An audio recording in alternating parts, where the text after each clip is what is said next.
새벽 시간 거제 한 선착장 인근에서 싸움이 벌어졌습니다. 남성 3명이 한 명을 상대로 주먹을 휘두르는데요. 주변엔 또 다른 여성이 피를 흘리며 쓰러져 있습니다. 오늘 사건 연구소의 키워드는 의인인가 폭행범인가입니다. 자, 이 사건 많이들 기억하실 거예요. 예.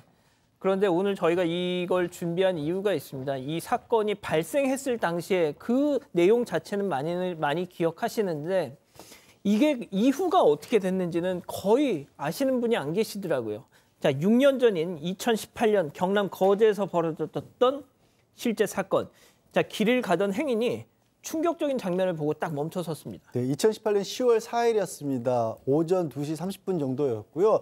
이 차를 타고 가던 남성 3명이 뭔가 충격적인 장면을 보고 차를 멈춰 세웠어요. 체격이 좋은 남성이 사람을 이렇게 끌고 다니는 걸 봤던 겁니다. 차를 멈추고 봤더니 어떤 여성이 피를 흘리고 있는 그런 상황이었던 겁니다. 이제 경찰에 신고를 했더니 이 남성이 내가 경찰인데 뭐 어떻게 하느냐 뭐 이런 식으로 나오니까 바로 거기서 이 3명이 이 가해자 한 남성을 폭행을 해서 이제 제압을 한 겁니다.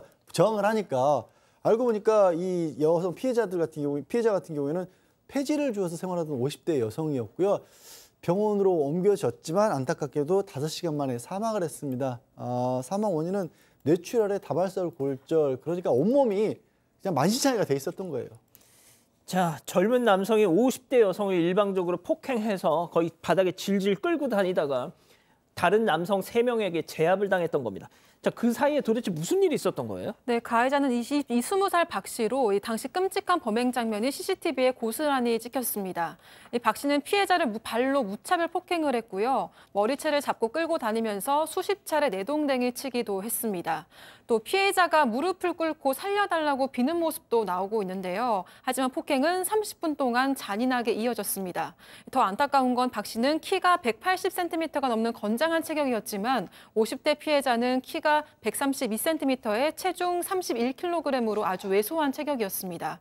박 씨는 특히 피해자의 머리를 집중적으로 공격을 했는데요. 박 씨가 인정한 폭행 횟수만 72번이었습니다. 또 박 씨는 폭행 중간중간에 피해자가 살아있는지 관찰하는 모습까지 보이기도 했습니다. 심지어 피해자를 버려두고 달아났다가 다시 돌아와서는 피해자의 하의를 벗긴 채 끌고 다니다가 목격자들의 눈에 띈 걸로 전해지고 있습니다. 자, 오 교수님, 180cm 신장을 가진 저 녀석이 정말 130cm 키가 그 정도밖에 안 되는 중년 여성을 일방적으로 지금 저렇게 더군다나 살려달라고 막 손을 이렇게 비는 사람을 더 그렇게 폭행을 하고 하의를 벗겨서 바닥에 질질 끌고 다녔다는 겁니다. 일면식도 없는 것으로 밝혀졌습니다. 사실 그 이전에 어떤 관계도 없고요. 그리고 제가 이제 전반적으로 봤을 때는 약한 상대를 선택해서 자기의 어떤 그 화풀이의 어떤 대상으로 이렇게 본 것 같은데 이 가해자가 20살인데요. 그 당시 입대를 앞두고 있었던 그런 상황이라고 합니다. 그런데 고등학교 때도 학교 폭력의 가해자로 했다라고 하니까 이제 폭력성이 기본적으로 있는 데다가 이 사건이 발생되기 한 2~3시간 전에 평소 좋아하던 여성들과 함께 이제 3명이 있는데 그중에 1명을 좋아했는데 그 여성이 다른 남성을 좋아한다라고 하는 그 사실을 알고 격분해서 뛰쳐나갔다는 거예요. 그리고 난 뒤에 그 집으로 귀가하던 도중에 바로 선착장 인근에서 아까 그 50대 피해자를 보고 그냥 무차별 폭행을 하기 시작을 했는데 조사 내내 자기는 왜 거기 갔는지 왜 때렸는지 모르겠다 이렇게 얘기를 갖다가 했는데 나중에 밝혀지기로는요. 범행 당일에 박 씨가 경찰에 연행된 직후에 지구대 안에서 자기 그 운동화에 피가 묻어 있는데 그것을 갖다가 사진을 찍어가지고 인증샷으로 남겼다라고 하는 충격적인 사실이 밝혀졌다라고 하는 것을 봤을 때 사실 이 인간 같지 않은 인간이다라고 우리가 워딩을 할 수밖에 없습니다. 지가 짝사랑하던 여자가 다른 남자를 좋아한다는 사실을 알고 그 술자리를 박차고 나가가지고 한 짓이 바로 저겁니다. 자, 저 정말 벼랑간 폭행을 당해서 숨진 50대 저 피해 여성. 동네에서도 정말 마음씨 좋기로 소문난 착한 이웃이었다는 거죠. 동네 주민의 당시 얘기 직접 들어보시죠. 시청에 소속돼 있는 분이 아니었습니다. 그냥 자발적으로 마음 우러나가지고 이 동네 쓰레기는 다 치웠습니다. 그분께서. 눈이 오나 비가 오나 이 동네 쓰레기는 다 줍고 다닙니다. 그냥 쓰레기만 줍고 뭐 사회에 봉사한다는 식으로 그렇게 죽고 다녔던 분입니다. 박 변호사님, 네. 2018년에는 대한민국이 도대체 어땠길래 저런 놈을 신상 공개도 안 했던 걸까요? 그러니까요. 참. 근데 더 문제는 경찰은 살인 고의가 없다면서 상해치사로 검찰에 올렸는데 살인 고의가 없다고요? 예. 검찰에서 살인죄로 적용을 합니다. 그 이유는 휴대전화를 포렌식하는 과정에서 박 씨 휴대전화인데 충격적인 살인 정황이 밝혀졌어요.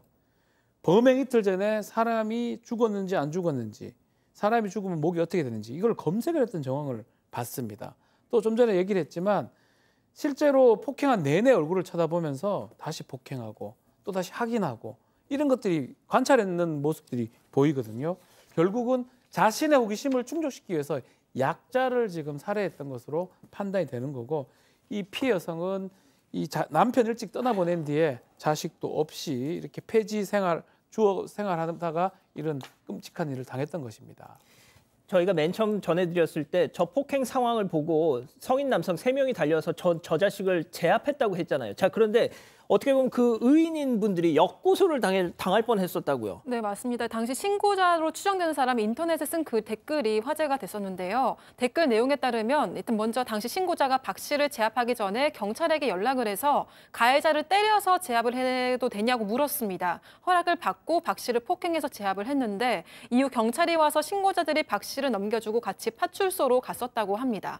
그런데 파출소에서 가해자 박 씨의 모친과 누나가 적반하장으로 나왔었다고 합니다. 이 피해자가 있는 병원에 먼저 가보라는 말을 듣더니 내 아들이 그랬다는 증거가 있냐, 조사 똑바로 하라, 이런 이야기를 했다고 하고요. 또 경찰도 신고자들에게 범인을 왜 이렇게 심하게 때렸냐 이런 말을 했다고 주장을 했습니다. 그래서 신고자는 이 범죄자를 잡아도 대충 넘기려는 경찰의 모습에 화가 났다고 전했습니다. 다만 가해자 박 씨가 이 신고자들을 고소하지 않아서 해당 사건은 그대로 마무리가 됐었다고 합니다.